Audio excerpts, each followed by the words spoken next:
welcome back to another episode of the Good Advice Podcast. We're talking about Costco today, something that doesn't get mentioned too much here in Walmart world, but we like our Costco family. There's a lot of people who they stand by Costco. They love Costco, and it's not just because of all the cool stuff you can get there. I like Costco because of one very important reason.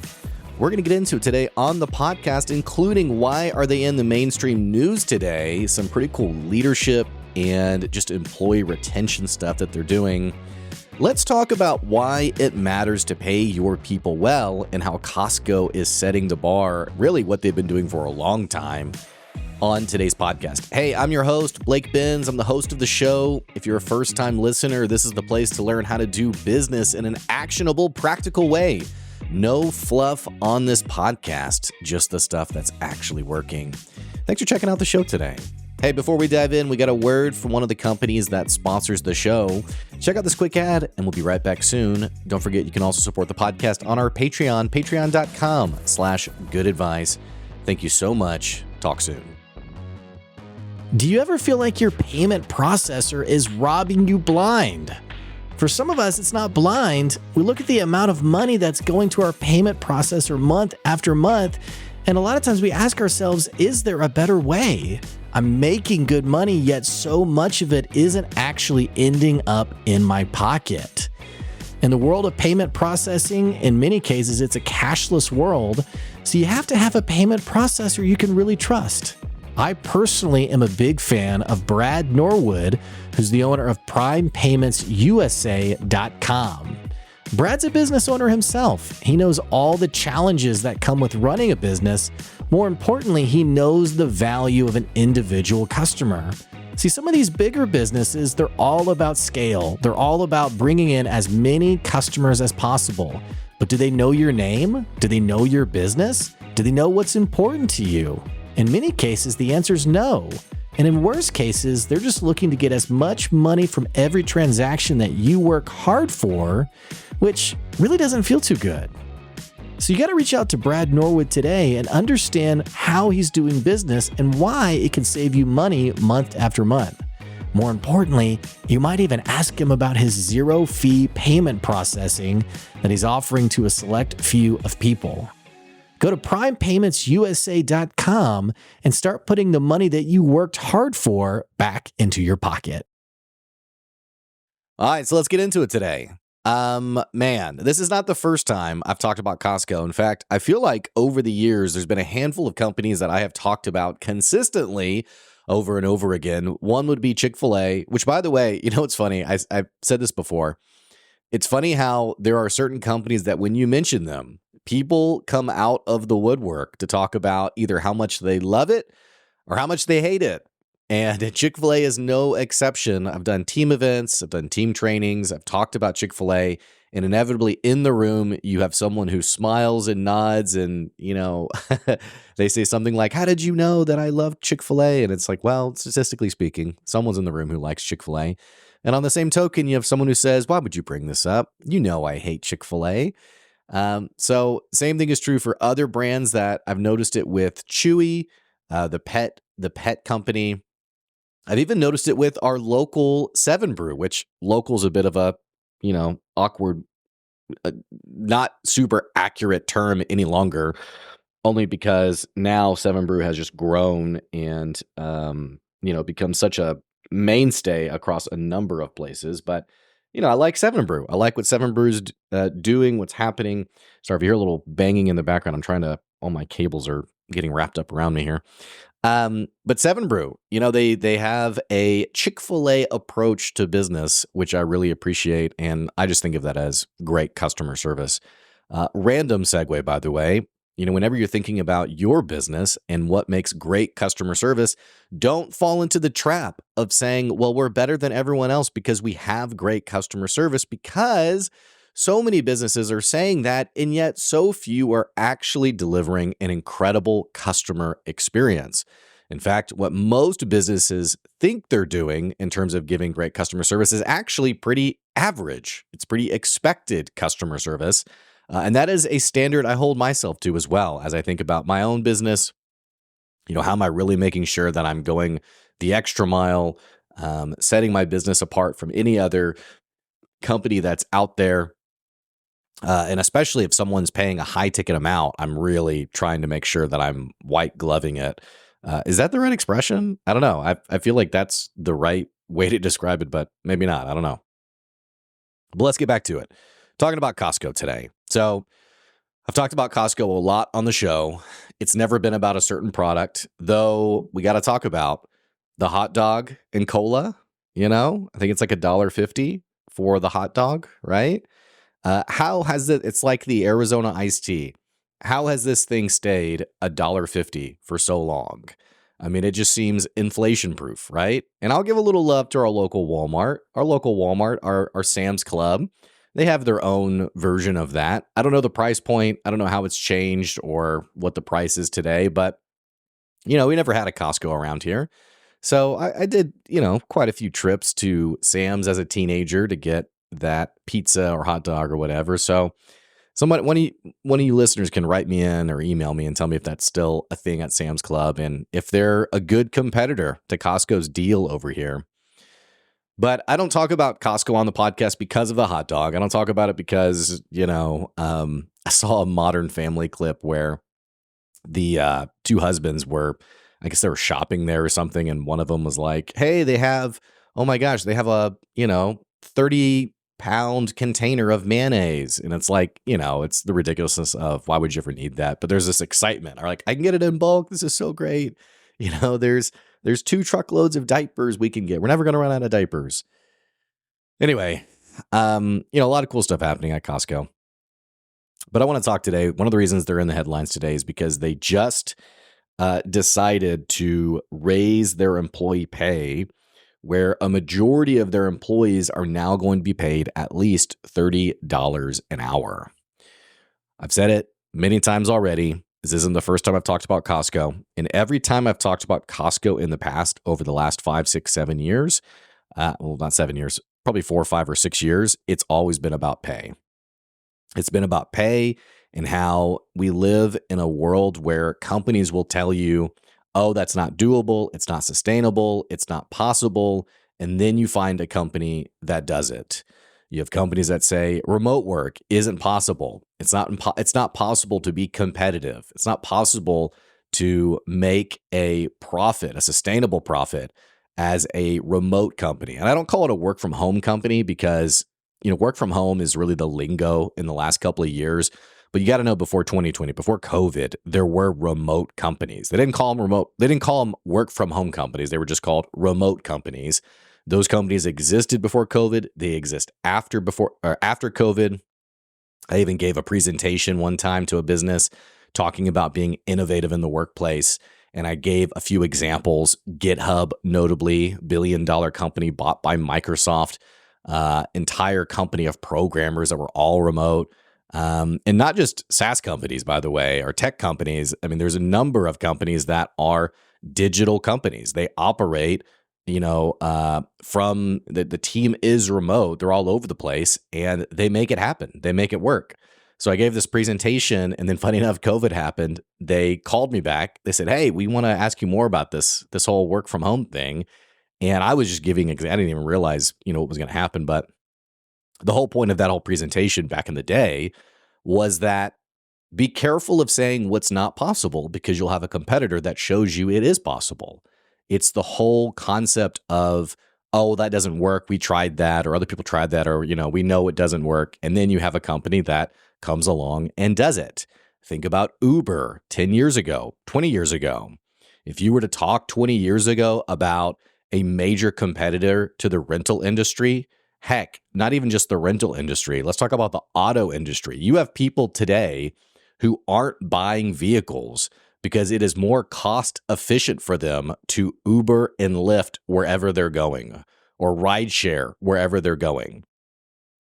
So why would I pay, however many thousands of dollars for a brand new vehicle when I can just use that service to get where I need to go?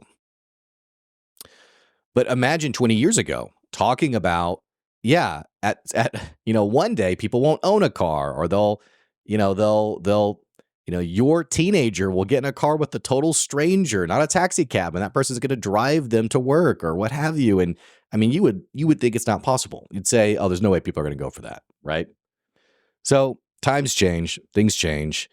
The one thing that I love about Costco, and it's one of the reasons why we're talking about it today, they consistently outpay their competitors time and again while delivering a really great service. I bring this up because often what happens in the conversation of pay is that if you are going to pay your employees well, just know that the quality of the product is going to suffer.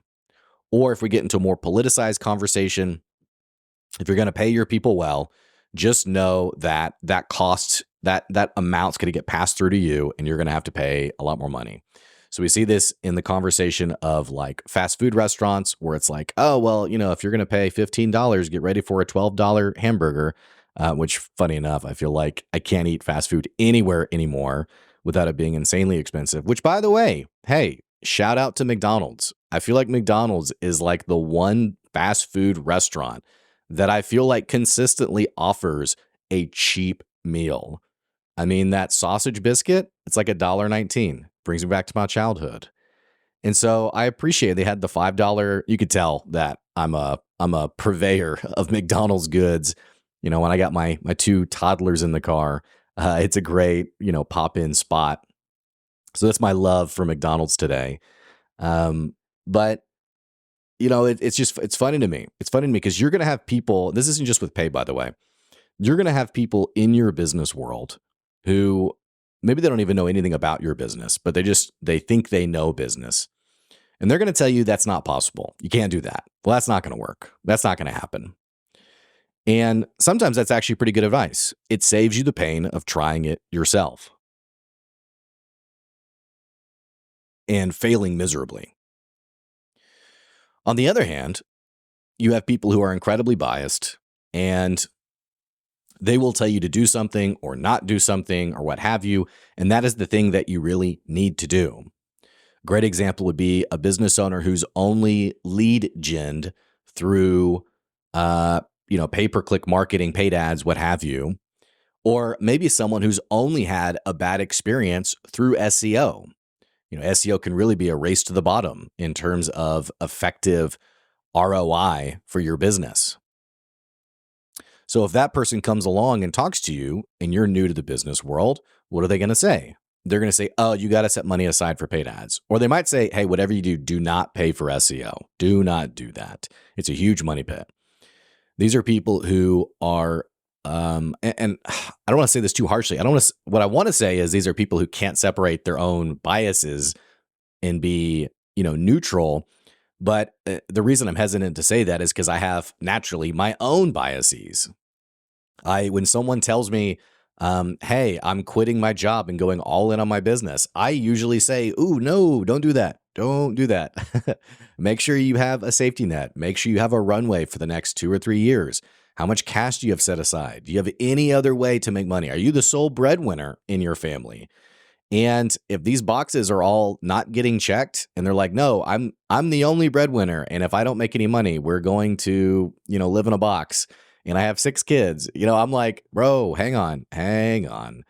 So I think sometimes that bias is well-founded, but there's also, it's survivorship bias, but there's plenty of people who, they go all in, they burn the ships. It works for them. I'm not ignorant enough to think that only my perspective matters on this, but it is, inevitably I'm going to be providing my bias to someone, and it's on that person then to eat the fish and spit out the bones and decide, is this good advice or is this irrelevant advice to me? It's well-intentioned advice. It's this person means well when they say it, but it's not quite the right fit for me, which by the way, I think that's just a great life habit. I think if you can politely take advice from people, but also be able to recognize what's actually good advice for you and relevant advice for you, and you're able to separate the bits and morsels of what someone tells you to recognize what's actually applicable for you. Otherwise, you're going to get tossed, like a feather in the wind. I mean, you're going to go whatever direction the wind blows, you're going to go there. You're going to fall into the trap of shiny object syndrome because you're always going to be chasing what people tell you is the latest thing to do. Oh, you got to have some kind of crypto offer on your website. I mean, I remember that. I remember this is probably 2014, I guess, 2015, where people were talking, oh, you got to have an option to buy your product with crypto. In fact, we even had a local restaurant that decided to do all their payments in crypto. And funny enough, I reached out to that company a couple of years ago. They don't do that anymore. I love, but I don't fault the company for that, by the way. I love that they took a swing, but the thing is that you're going to have people who are so animated and emphatic about what you need to do. Only you can decide what you need to do. You take what you can, you take the advice you can, and then you make the best decision for better or worse. And I say both sides of that. I've had decisions I've made that, man, knocked it out of the park. I'm glad I made that decision. And then I've had decisions that I've made that I look back and yikes, that was a bad decision. That was a bad decision. It happens. It comes with the territory, The important thing, though, when you make a bad decision is that you're not, it's not such a bad decision that you can't play the game anymore. I made this joke to someone early in the week when we were talking about making decisions and being able to stay in the game. And I said, hey, there are decisions you can make that are painful, but you can still show up and play the next day. There's also decisions that, if you jump out of a plane without a parachute, you got one go at that. There is no second swing at that. You don't get a do-over. That's it. So in the same way, when you're making decisions in your business, you can't make decisions where if this goes wrong, you're dead. Your business is done. You're toast. So if I have $10,000 to spend, I'm not putting all $10,000 on an ad campaign where I know nothing about ad spending. I know nothing about ad campaigns. I've never used Google in my life other than they told me they'd give me a $500 free credit for spending money on that. Like, come on, y'all. Like we gotta think about this just a little bit. So that's like my big soapbox disclaimer about, take whatever advice you can. And I include that where I talk about Costco. Your industry pay rate, what you typically pay people in your business, it's going to be different depending on the person listening, depending on what your business is and what that looks like. Labor is going to be different for everybody. The thing I love about Costco, though, is Costco understands one very simple truth about human nature, and that is that people care about money. Now, what some people think incorrectly is people are greedy. That is sometimes true, but that gets conflated with this conversation around pay where it's like, oh, if someone wants to get paid well, they're greedy. No. And in fact, if you're listening right now, you're a entrepreneur, you listen to the podcast because you live vicariously through podcast, through business stories, but you work a 9 to 5, or maybe you have a side hustle on the side. Just know that there's nothing greedy about wanting to get paid well for the time you put in and for the services that you offer. I say that because businesses notoriously are really good at convincing people not to ask for the pay raise, or that there's something wrong if you do, or that, whatever it is. I mean, get yourself paid, So bringing this up, it's hard sometimes to have this conversation on pay because there are so many preconceived notions and biases and, guilt from people. I've seen this, especially people who are newer in their industry where they feel guilty for asking for more money. Let's just be really clear about something. And I think this leads well into why I like Costco so much. A lot of times in business, what people do is they make their employees choose between a good boss and good pay. We see this often where we see quotes that are, repeated and retweeted and what have you, that it's like people don't leave because of bad pay. They leave because of a bad boss. And we see the reverse that often gets talked about is, people they'd rather have a great company to work for and a great culture than get a pay raise. And in some ways these things are true. I don't fault people for believing these things. I heavily dislike how these two things are set in opposition of one another. The implication being that an employee has to choose. I hate that because it is so far from the truth. As a good boss, here's what you should be thinking of. And I believe this ethically, morally. This is like full blown my perspective. Eat the fish, spit out the boat. Maybe Blake's crazy. Who knows?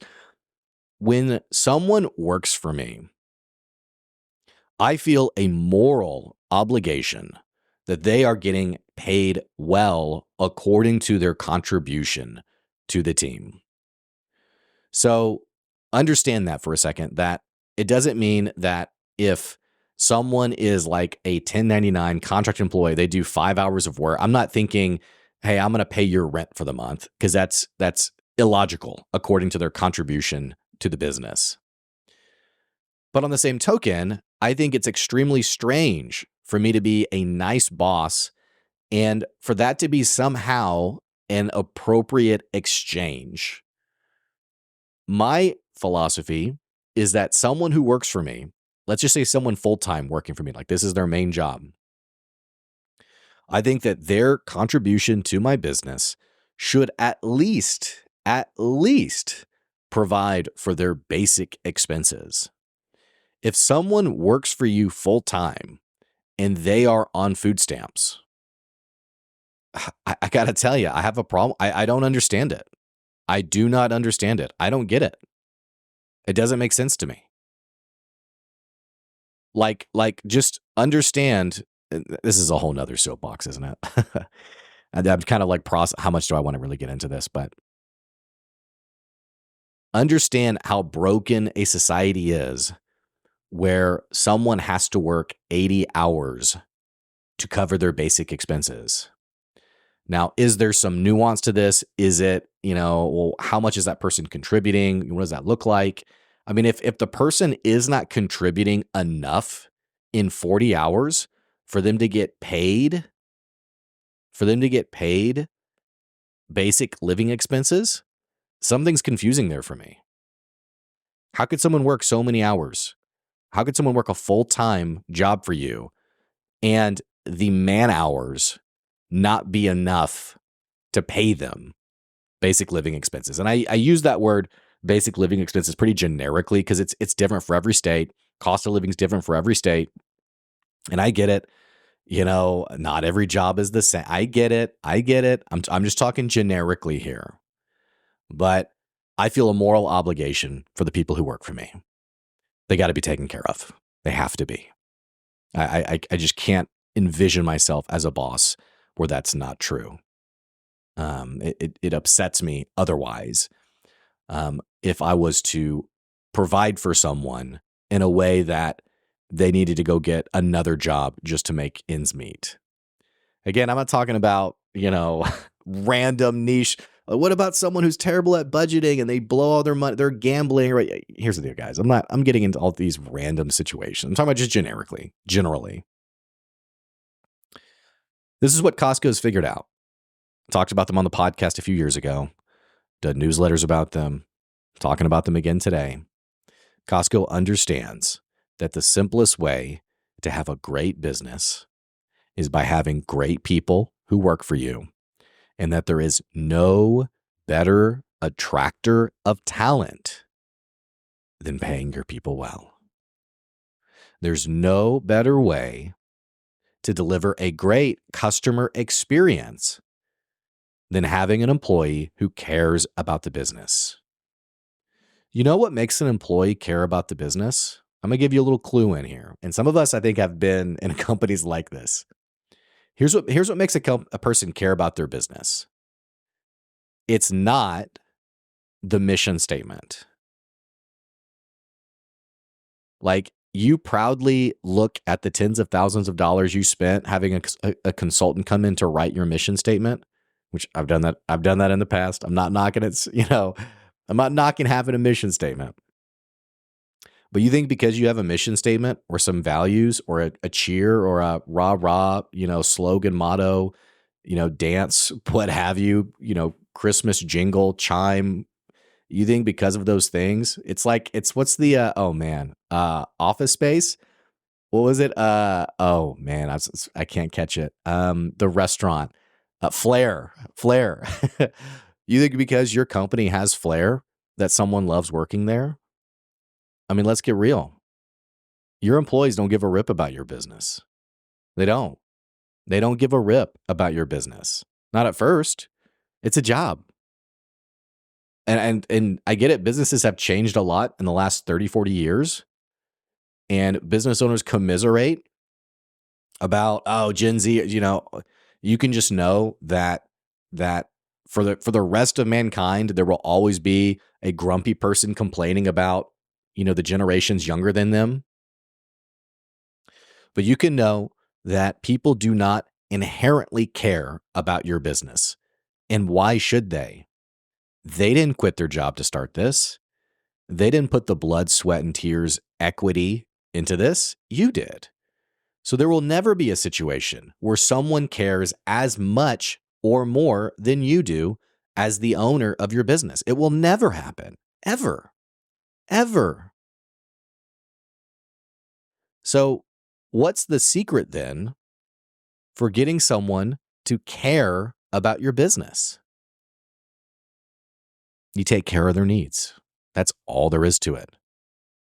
Think of how many stories, employee testimonials where they talk about a boss, they talk about a business, and they say, they took care of me. You took care of me. This doesn't, they're not talking about pizza day. You brought them pizza for lunch one day. We had a pizza party. Wow, they took care of me. No. You paid them well. You taught them. You showed them how to improve their value to the business. Because sometimes it's not so cut and dry. Sometimes it's, hey, I get you want to get paid this. But if you want to get paid this is what that contribution looks like. This is what would have to happen. If you want that to happen, I can help you make it happen. But their needs are taken care of. They're taken care of. No employee is going to love working for you if they have to literally go get 2 other jobs to make ends meet. You're one of the many. Years ago, I was in a conversation with a guy. This was back when Amazon first bought Whole Foods, maybe right after. Whole Foods was paying $15 an hour. This probably was about 5-6 years ago. Whole Foods was paying $15 an hour, and this guy I was talking to, he ran an hourly business, or a business with hourly employees. I think he was paying $12 an hour. And actually maybe 10 an hour. I can't remember. And he said, how do I keep my employees from quitting? They're quitting and they're going to Whole Foods. And, what's the answer? And he's kind of asking me as like the consultant, like, what's the answer? And I said, man, there is no answer. There's no strategy. There's no team event. There's no, great job, high five that you can give an employee that's going to make them stay over going to Whole Foods. You know why? Because as well-intentioned and as good of a guy you are, moving to Whole Foods is a 50% pay increase. That's 50% towards their mortgage, towards their rent, towards groceries, to childcare, to very real circumstances that people have. There is no situation where someone is going to stay in that $10 an hour job unless they simply do not need the increase in pay. And usually what I tell people is when we have this conversation around pay, because I have it every now and then, when someone says, well, I'm looking for that person, maybe they don't know about the Whole Foods job. And I'm like, is that really your strategy? Your strategy is to hire this person and hope that they don't look around somewhere else? The Department of Labor has talked at length, it's published at length about the cost of losing an employee. The cost of losing an employee, and man, this number has been all over the place. And so I don't want to butcher it. I've seen numbers as low as 30,000. I've seen numbers as high as 100,000 if it's like a senior executive. Just taking into account the cost to hire, interviews, training, getting them up to speed in terms of efficiency, proficiency, and just culture fit. Whatever that number is, just know it's a lot. We're not talking 20 bucks. This is a lot of money. So if your strategy is to bring someone on and keep them until they, get wise and figure it out, you can know you're costing yourself more money in the long term just by the churn of your people. You can know the best strategy for keeping your costs down in terms of labor is actually keeping someone happy. And it's often paying that person the pay raise they deserve rather than it is finding someone else who will do it cheaper. It's always funny to me, the businesses where someone wants a small pay raise, a 10% pay raise, and the company says, no, we won't do that. And then the person's like, all right, well, I'm leaving. I'm going somewhere else. And they say, well, hang on. We will do that. We don't want you to leave. And then the person leaves because it's a spit in their face. And then what happens? They try to hire that position for the next year. They typically don't find anyone. Everyone else is mad because they're doing that person's job. And then eventually the bosses realize, you know what? We don't need to hire someone. We're already splitting up the priorities really well. And for them, it works until all those other employees who are peeved about having to do double the work or extra work or what have you, they start to leave as well. And I swear I've seen it happen. I've seen businesses where one person quits and then another person quits. And within a year, everyone has moved on from that business. I've seen businesses where if you look at them from 1 year to year 2, that the team is entirely different. It's entirely turned over. And you can just know that is so crushing from a cost perspective. So hear what I'm saying. I'm not saying you roll out the red carpet and you pay every dollar, to like way over the standard pay raise. But if in your industry, the standard pay raise is $15 an hour, why not pay 16? Why not pay 17? I have a friend of mine, brilliant business guy, who has always talked about the pay rate being $20 an hour. And now he pays 22 or 23, or he's going to pay that amount or what have you, because he gets it. He understands it. It's not about, the industry pays $20 an hour, so I'm going to pay 200. That might be insanity. I mean, maybe you pay 200. Maybe you get that just insane caliber type of person. Let's be real though. You're not paying 200, but can you pay 25? Can you pay 22? Like, these things are enough to move the needle to get great talent for your business. Costco gets it. Costco understands it. And get something here for a second. If I'm a talented person, if I'm a great possible employee and I'm looking for a job, am I going to go to Target for $17 an hour, or am I going to go to Costco for $30? It's a no-brainer. It's a no-brainer. So just know that this thing has a ripple effect where the type of person you bring on dictates the kind of customer experience someone has. I mean, it's all connected. I mean, I've been in the fast food place where, the person could not care less. Man, I went into I don't know if I want to name and shame. I went into a burrito, like make your own burrito store, and the person could not have cared less. She didn't say anything. She just stared at me. She shrugged, kind of like, what do you want? And I was like, well, can I get this or that? And she was kind of annoyed I was there. She was like, can you hurry up and get out of here? And so I was kind of like, yikes, this is someone who really does not like being here. Is that the kind of experience you want to give your customers? Do you always want to be chasing new hires, new employees, always replacing, always looking for more help? You probably save yourself a lot of the pain and struggle by just paying a little bit more on the front end. And I'll just say this too. I'll end with this. A lot of businesses will complain about nobody wants to work anymore. We can't find great quality people. I was in a conversation with a guy probably 4 or 5 years ago. This is before Gen Z became part of the mainstream conversation, but he said, millennials are just impossible to work with. And it was kind of funny he was saying this to me because I thought, well, I'm a millennial, but okay. People will say stuff like this all the time. It's always them because it's hard to look into the mirror. But you can just know that for every business that says nobody wants to work anymore, we can't find great employees, what have you, you can know that there's a great business out there who's paying well and who's saying, we're not having any issues finding people. I saw an ice cream shop paying $15 an hour. Maybe it was $17 an hour, actually. And they're like, yeah, we don't We don't have any issues hiring people. None whatsoever. You know why? Because they understand that what you pay attracts the right caliber, the right quality of a person, and everything flows from there. Here's, I think, what we should all strive for. We should give our employees enough to cover their basic needs according to what contribution they give to the business and make it a great place for them to work. Let's stop doing this back and forth, either or. It should be both. Great culture, great pay. I think we owe that to people. I don't know. Maybe I'm wild. Maybe I'm weird. I guess I've just never had that churn and burn approach to business. But I'm the same with my customers. It's like I don't see it as like, okay, I have this customer, I'm gonna go get another one, and later to the first. I mean, I'm always about how do I deliver a good enough service where this person wants to keep me for life. And I see the same thing about my employees. I want someone when they work for me to think, man, I want to work for this person forever, or as long as it makes sense for them.